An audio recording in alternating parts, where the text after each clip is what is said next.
Alright, so I'm going to be doing a review of Great Expectations by Charles Dickens. And Charles Dickens has got to be one of my favorite writers, and Great Expectations is one of my favorite novels. Um, so just to go on a little bit about the book itself, and basically what a very short and small look into what it's about, because it is a very, very dense novel, and there's so many aspects to it, which is probably why it's so great. Um, so basically, it's about Pip, this young orphan who's living with his sister. Um, Pip is at the start of the novel. He's about 6, and he grows up through the novel, and different things happen to him. Uh, and it sounds in the abstract, oh, it's just about this boy's life. It sounds, oh, it's not going to be interesting. But Dickens is so good in that he's so good at making the tone of the novel, and he creates such great images. In the very beginning, this is no spoilers, of course. In the very beginning, Pip is in the cemetery, and he just describes it and makes it so scary. And it's already a cemetery, so obviously it's already a little creepy. But Dickens somehow manages to make the reader feel as though they're a part of it, and that's probably why I think it's such a great novel, is because it really draws you in, and it makes you care about Pip and how bad his life is with living with his sister and her husband, and it really effectively draws you into the character. And then a little bit into that, he meets this mysterious woman, Miss Havisham, and obviously the plot goes on, and I'm not going to spoil anything, but all of the characters that Dickens brings in, you don't know who's good, who's bad, and it almost feels like a mystery, and it's not really a mystery novel, I would say, but it certainly has elements of, is this character good?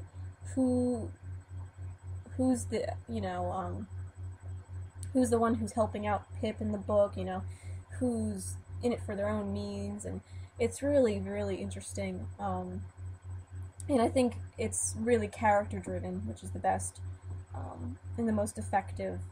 I also think it's interesting that you get the sense that the conditions that Pip grows up in are just so terrible, and like with a lot with Dickens's characters, they always grow up in such miserable conditions, unfortunately, and I think the reason why he always goes to that, and why that seems to appeal to people, is because it's great to see someone start in such terrible conditions, and how they deal with that, and how they grow, and how they develop as a character after all of that. And I think that's one of the great part of the novels, is that you really care for Pip, and you want to see him do well, and you sort of form a connection with him, and as he's growing up through life, and he's meeting all these different people who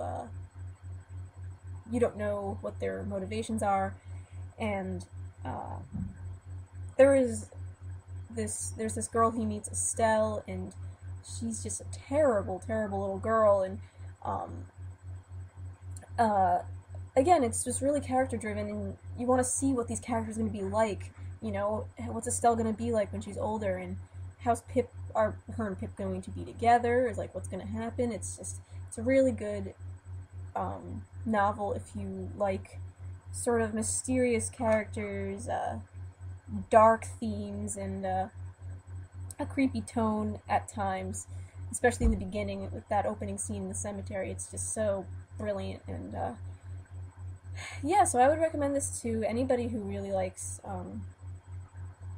character-driven novels that are really effective at making you care for the characters and want to see, how they're going to be in life. So, yeah, I would wholeheartedly recommend Great Expectations by Charles Dickens.